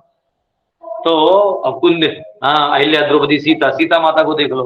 अब सीता माता को हनुमान जी लेके जा रहे थे कि चलो माता मेरे पीठ पे बैठ के चलो, बोले नहीं, इससे मेरे राम जी का महिमा कम हो जाएगा, राम जी आके मुझे छुड़ा के ले जाएंगे, है ना। अब उनके केस में तो डायरेक्ट पति ही राम जी है भगवान, तो उधर तो खेल खत्म हो जा रहा है, हाँ? तो मंदोदरी थी, तो वो समझ गई कि रावण को समझा रही थी वो कि ये सब में मत गिरो, तुम चुप बैठो, बोल रहे थे क्या करेंगे, हाँ? तो ये बहुत इंपॉर्टेंट फैक्टर है। अच्छा, क्वेश्चन नंबर 4 है प्रभु जी। हाँ, अभी आपने बोला कि आफ्टर 35 या 40 इयर्स के बाद में जो स्त्री का चेतना चेंज होके वो ओरिजिनल पुरुष चेतना में आके वो अपना घर गृहस्थी बसाने की कोशिश करते हैं, तो एग्जैक्टली वो क्या फॉर्मुलेशन उसके अंदर में हो जाता है? तो उसको तो गुरु नहीं मिलता या स्पिरिचुअल गुरु नहीं मिलता, बट अदरवाइज भी वो जो टेक्निकल इसमें वो चेंज होते हैं, मैंने भी प्रैक्टिकल देखा है, सब देखते हैं। तो एग्जैक्टली उसके किस में चेंज हो जाता है वो? देखो हमारे सूक्ष्म शरीर में मन है, बुद्धि है, अहंकार है, और अंदर में परमात्मा है, ठीक है। तो काल क्या करता है? देखो काल ऐसे करता है, काल में स्त्रियों के लिए मन भावुकता आगे हो जाता है, बुद्धि पीछे, अहंकार उसके पीछे, ठीक है। जैसे जैसे काल बढ़ते जाता है ऐसे ऐसे होते हुए ऐसे हो जाता है, अब ये पीछे हो गया, आगे अहंकार आ जाता है। अब 35 के ऊपर किसी स्त्री को आप रिस्पेक्ट नहीं दीजिएगा ना, वो थोड़ा बुरा मान जाती है। छोटी बच्ची नहीं बुरा मानती, नहीं करके बैठ जाएगी आपके। अब उसको बोले चलो भाभी आज पढ़ा काम करना है, करके उधर जाके बैठ जाएगी। बच्ची है वो, शादी से पहले भी वो पापा को पूरा लूट लेती है। वो कोई मतलब नहीं, चाहिए मतलब चाहिए चाहिए चाहिए चाहिए। उसको पता ही नहीं चलता कि इसमें कितना लॉस होगा, क्या होगा, चाहिए। लास्ट में बापू ला के दे देते, ले लो। भाई लोग बोलते कि हमको कपड़े मत दीजिए पर इसको दे दीजिए, भैया ये घर में हल्ला कर देगी, घर को उठा लेगी। तो वो उसका भाव आगे रहता है, बुद्धि पीछे रहता है, और अहंकार ऑलमोस्ट दबा हुआ रहता है। जैसे जैसे दुनिया का अनुभव करती है वो उल्टा होने लगता है, सीक्वेंस बदल जाता है। अब सीक्वेंस में अहंकार आगे आ जाता है, फुल इज्जत चाहिए। इसलिए पति को समझता नहीं कि इससे पहले मैं उसको ज्यादा इज्जत नहीं देता था, चलता था। अब वो बोले तू मेरे को ध्यान नहीं दे रहे, तुम्हें मेरा बात मानना पड़ेगा, फुल इज्जत। दूसरा, उसके पीछे उसका बुद्धि जो है, अब जो है उसका मन, उसके बाद उसका जो मन है वो पीछे हो जाता है, बुद्धि आगे जाता है। अब वो तर्क वाली बातें करती है, इससे पहले वो भाव वाली बातें करती है, अरे छोड़ो ना, ये करो। अब वो छोड़ो ना नहीं बोलती, अब वो बोलती है कि नहीं नहीं नहीं नहीं, पहले आपने ये किया ना, फिर ये क्यों किया। वो तर्क चालू हो जाता है, फिर आदमी को वो तर्क लेना पड़ता है। अब उसके बाद जो मन है वो भावुकता होती जरूर है, पर वो अब वो दबी अवस्था में होती है। वो कभी कभी बाहर आती है, फिर कभी पीछे हो जाती है। इसलिए आदमी को तो वो चेंजेस, वो फिर ऐसा है, एनर्जीज थोड़े ट्विस्ट हो जाते हैं, क्योंकि उसका भी तो डिलीवरेंस करना है। हमेशा भावुक रहेगी तो उसका उन्नति कैसे होगा। तो वो उसका एज के हिसाब से, अगर वो वर्णाश्रम पालन करती तो पलट जाएगा। अगर वो वर्णाश्रम पालन नहीं करती तो जो अनुभव है जो उसको 25 से 35 के बीच में आना चाहिए वो नहीं आता, तो उसका मन केवल चिड़चिड़ हो सकता है। इसलिए स्त्रियों को किसी भी हाल में विवाह कर लेना चाहिए, चाहे पति अच्छा हो बुरा हो, वो अनुभव लेना बहुत जरूरी है। और उससे उसमें कुछ शक्तियां रखिए जो माताओं को दान में मिल जाता है, ऐसा है। ठीक है, हरि बोल हरि बोल हरि बोल, धन्यवाद। हरि बोल। यस, दिनेश कुमार जी। कृष्णा प्रभु जी, दंडवत प्रणाम प्रभु जी। यस प्रभु जी, मेरा क्वेश्चन, मैं अपने दोस्तों के बिहार पर बैठे हुए हैं आप यहाँ पर, और मैं भी ये जानना चाहता हूँ कि काम वासना पे प्रभु जो 4 नियम हैं जो कृष्णा कॉन्सेप्ट में हम लोग देखते हैं, उसमें से 3 नियम ऐसा लगता है कि किसी भी प्रैक्टिस से छूट जाएगा, बट पर स्त्री संभोग वाला जो प्रैक्टिस में ऑलरेडी लिप्त होके कोई आदमी, बहुत दिक्कत होती है उसको उस चीज से बाहर निकलने में। तो इसके लिए कोई टिप्स तो आपके पास 2-3 तो एडवाइस दीजिए। देखिए, मैं आपको एक चीज बताता हूँ। आपको अपने लाइफ में ना, चाहे ब्रह्मचारी हो, गृहस्थ हो, वानप्रस्थ हो, सन्यासी हो, मातृशक्ति का कॉम्प्रोमाइज नहीं करिए, उनके पावर को कम मत बनाइए। आपके सामने को वेश्या भी आ जाए, आप उसको चरण स्पर्श करके बोलिए कि माता आशीर्वाद दीजिए। उसके मन में भी माँ का भाव आएगा, वो आशीर्वाद देगा आपको। वो अपना जादू ही नहीं डालेगी, या उसका जो जादू आने वाला जो शील्ड है वो वहीं खत्म हो जाएगा। तो आपको पहले, जैसे हमारे यहाँ पे नवरात्रि के समय कन्या पूजा होता है, तो हम कन्याओं को पूजन करते हैं, उनको दक्षिणा देते हैं, उनको वस्त्र देते हैं, उनको खाना पीना देते हैं, उनका पूजा करते हैं। हाँ, देखेंगे आप, मोदी जी भी करते हैं, योगी जी भी करते हैं, बड़े बड़े, इनको करने का जरूरत है नहीं, लेकिन हमको सिखा रहे हैं कि आपको ऐसा करना है, तो ये अच्छे लोग हैं। तो ये करना बहुत जरूरी है। आपको अपने पत्नी को छोड़ के, ये जिसने कर लिया, मैं आज भी कहीं भी कथा देता हूं तो कई बूढ़े लोग आते हैं मुझे मेरा आशीर्वाद लेने के लिए आते हैं, लेकिन मैं इमीडिएटली उनका हाथ लेके मेरे सर पे रखता हूँ। मैं बोलता हूँ बाबा आप लोग मेरा पाँव मत छुओ, आप माताओं मेरा आशीर्वाद दो। अब कोई बहुत छोटी बच्चा के छू के जाते तो चलो वो बच्ची है तो हम उसको कुछ बोल नहीं पाते, उसको हम छू लेंगे तो वही टेंशन आ जाएगी, तो ठीक है। या हमारे उम्र के आगे पीछे भी कोई तो हम प्रणाम कर लेते हैं। एक बार तो ऐसे हुआ, मैं बताऊंगा नहीं, पर हमारे एक रिलेटिव के घर में कोई एक माता जी थी जिससे वो शादी करवाना चाहते थे मेरा।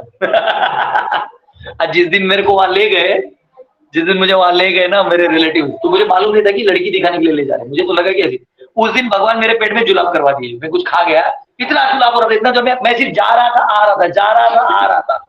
उसके बीच में मेरे रिश्तेदार बोले कि आओ 2 मिनट के लिए तो आओ यहाँ बैठो। तो उनका इच्छा था कि वो एक बार लड़की देख लेगा ना, उसके मन में लड्डू फूटेगा तो शादी का बात करेगा, हम लोग ठप करके खत्म कर देंगे मामला। तो मैं गया, मैं गया तो एकदम मतलब पेट में दर्द हो रहा था, कैसे कैसे पैंट तब शर्ट जॉब करता था, शर्ट पैंट पहन के गया, इंजीनियरिंग कर रहा था, गया और उधर बैठा तो मेरे पेट में इतना दर्द कर रहा था कि वो हलवा लेके आए, मैं हलवा भी नहीं देगा, उसको भी नहीं देगा। बेचारी वो खर्चा करके सज के आई थी। फिर बाद में क्या हुआ, वो तो उसका बाद में तो शादी हो गया, तो शादी हो गया तो मेरे ही किसी मतलब लंबे रिश्ते में मामा जी लगेंगे, उनकी उनसे शादी हुआ, तो अब वो मेरी मामी हो गई। तो एक फंक्शन में मैं गया था, तो मैंने उसको देखा नहीं था, तो मैंने देखा कि मुझे जो जहाँ बेड दिया था, तो वहां कोई माता जी अपने बच्चे को कुछ बिस्किट विस्किट खिला रही, तो मैं वहां से हट गया, बोला हमारे रिश्ते में होगी जब यहाँ बैठी है, तो मैं चला गया।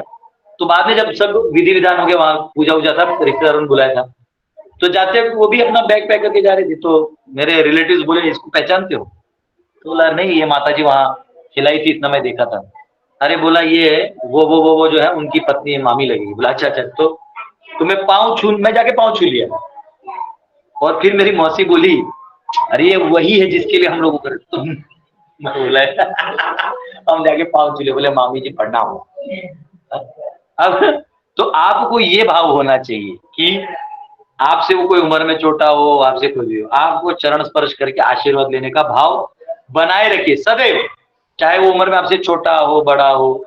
स्पेशली स्त्री शक्ति से तो एकदम, क्योंकि वहां तो हम वैष्णव को तो राधा रानी का दर्शन करना है उसमें, है ना, उनमें दर्शन करके, क्योंकि उनमें सब राधा रानी के गुण, उनको प्रणाम करना है, आशीर्वाद लेना है और हमारे भक्ति में दृढ़ रहें।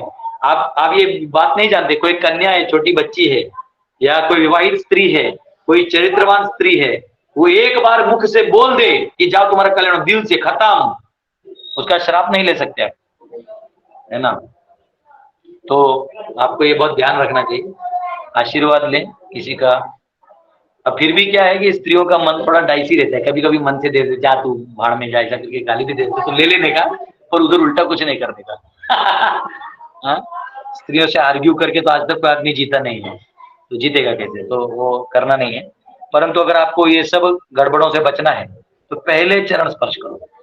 हाँ, हालांकि आजकल की लड़कियों को पहले होता था कि हम लोग बोलते थे, आप जानते हैं लक्ष्मण जी को जब सब वो दिखाए गए थे गहने सीता माता के, तो बोले मैं वो बाजू बंद था, ये था, कान का ये सब था, बोले सब मैं नहीं जानता। तो बोले अरे कैसा आदमी है, अपने सीता माता को कुछ नहीं जानता। तो जब पांव का नुपुर आया तो बोले हाँ हाँ हाँ ये तो मेरी सीता माता, ये माता सीता का है। तो वो सोचो लक्ष्मण जी केवल चरण स्पर्शी, चरण दर्शन ही करते, लेकिन आजकल का जमाना वैसा बचा नहीं, अब लड़की लोग मिनी स्कर्ट पहन के आता है, तो इसलिए उनका मुख दर्शन ही ठीक है। मतलब ऐसा हो गया है कि आपको माया मतलब आंख में जादू होता है, तो मैं कहता हूँ आंख देख लो, चरण स्पर्श मत करो, छोड़ दो, तो प्रणाम, कपार देख लो, कपार। हमारे गुरुजी बोलते थे कि अगर किसी माता से बात भी कर रहा है तो बात करते करते कपार देखते रहो। है ना, प्रणाम करो और सबको मां समान देखो, उनकी सेवा करो। जब आप किसी की सेवा करते हो ना, तो आपके अंदर कोई भी वासनाओं खत्म हो जाता है। जैसे उदाहरण के लिए आपकी छोटी बच्ची भाग के आती है पापा पापा, तो आपको मन में तो कोई भाव नहीं आता, क्यों नहीं आता? या बेटा आता है अपनी माँ को प्रणाम करता है, गले लगाता है, उसको कोई भाव नहीं आता, क्यों? क्योंकि वहां वो उनकी सेवा में लगा हुआ है, वो सेवा में लगा हुआ है, वहां भोग मेंटेलिटी नहीं, वहां सेवा भाव होते हैं। तो जहां आपका समाज में सेवा भाव आने लगेगा तो आप ये चीजों से बच जाइएगा। इसलिए प्राय बहुत सारे भक्त ब्रह्मचारी बन जाते हैं, ये हो जाते हैं, लेकिन वो कभी भी फिर बाद में उड़ जाते हैं, छोड़ देते हैं आश्रम में, गृहस्थ बन जाते हैं। उसका कारण ही ये होता है कि वो इस शक्ति को डील नहीं कर पाते।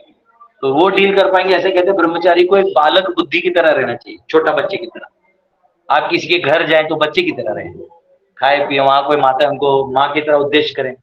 जैसे महाराष्ट्र में जिधर भी मैं जाता हूँ तो मैं आई बोलता हूँ, लोकल में आई ज्यादा ही इफेक्टिव होते हैं। जैसे महाराष्ट्र में यहाँ नॉर्दर्न बेल्ट में माता जी बोल दीजिएगा तो चल जाता है। हालांकि आजकल की लड़कियों को माता जी बोलते एकदम परेशान हो जाती है, हमको माता जी बोलते, मैं बुढ़ी दिखती हूँ आपको, तो अब क्या बोले, दिक्कत है, नाम से पुकारे तो वो भी ठीक नहीं है, ये बोलेंगे, तो हम पगली बोलते हैं ऐसे लोगों को। और पगली माता कैसा है, तो बोलते नहीं पूरी माता जी बोल दी, ठीक है। माता जी को थोड़ा वो रहता है कि उनको मुझे ऐसा बोल दिया अपराध, तो ये सब तो है।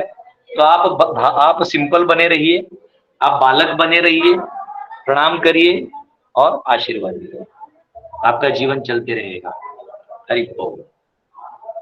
अरे बोल प्रभु जी। माता जी लोग दे सकते हैं लेना है तो। यस रूपा माता, आपका क्वेश्चन।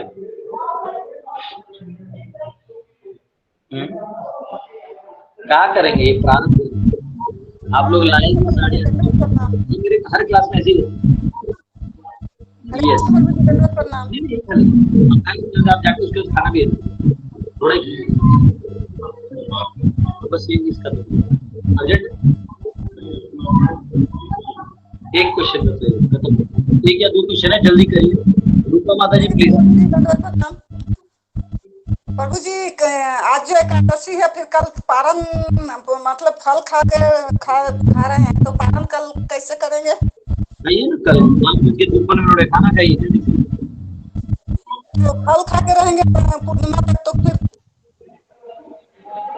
फल खा रहे हैं आज ना एकादशी में?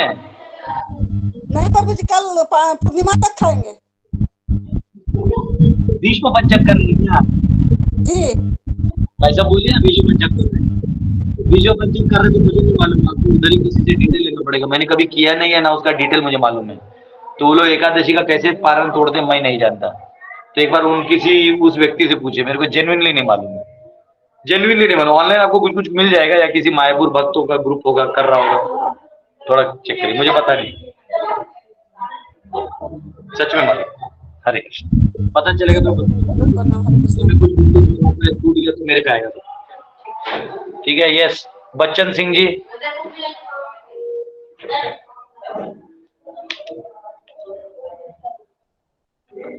बच्चन सिंह जी क्वेश्चन है आपको? हरे कृष्णा प्रभु, दंडवत प्रणाम। दंड दंड। बस आपके दर्शन हो गए, आपके अनमोल वचन से हम निहाल हो रहे, और बड़ा ही ये बड़ा मैं आपको प्रार्थना कर रहा हूँ कि ये इस किस्म के प्रोग्राम और ज्यादा से ज्यादा हो, और कभी आशीर्वाद दीजिए, अपने चरण डालिए। हमारे इधर जम्मू कश्मीर में आपके इंतजार चल रहा है, वहाँ भी आएंगे, और गुरुकुल को लेकर तो बहुत बड़ा काम करने की आवश्यकता है। यस यथार्थ जो है वही जरूरी है, बाकी तो चलता रहेगा। कथनी मीठी खांड सी करनी विष की लाई, कथनी तज कोई करनी करे तो विष अमृत हो जाए। Yes yes. चलो धन्यवाद धन्यवाद। हरे कृष्ण। तो ठीक है, अभी हम लोग एंड करते हैं। क्वेश्चन हो गए। गिरीश परमाणिक जी का हाथ ऐसे ही ऊपर है, बात तो नहीं कर रहे हैं, तो ठीक है। बहुत बहुत धन्यवाद, कल मिलते हैं। हरे कृष्ण। दंडवत प्रणाम गुरु जी। हरे कृष्णा। दंडवत प्रणाम। हरे कृष्णा प्रभु जी, दंडवत प्रणाम।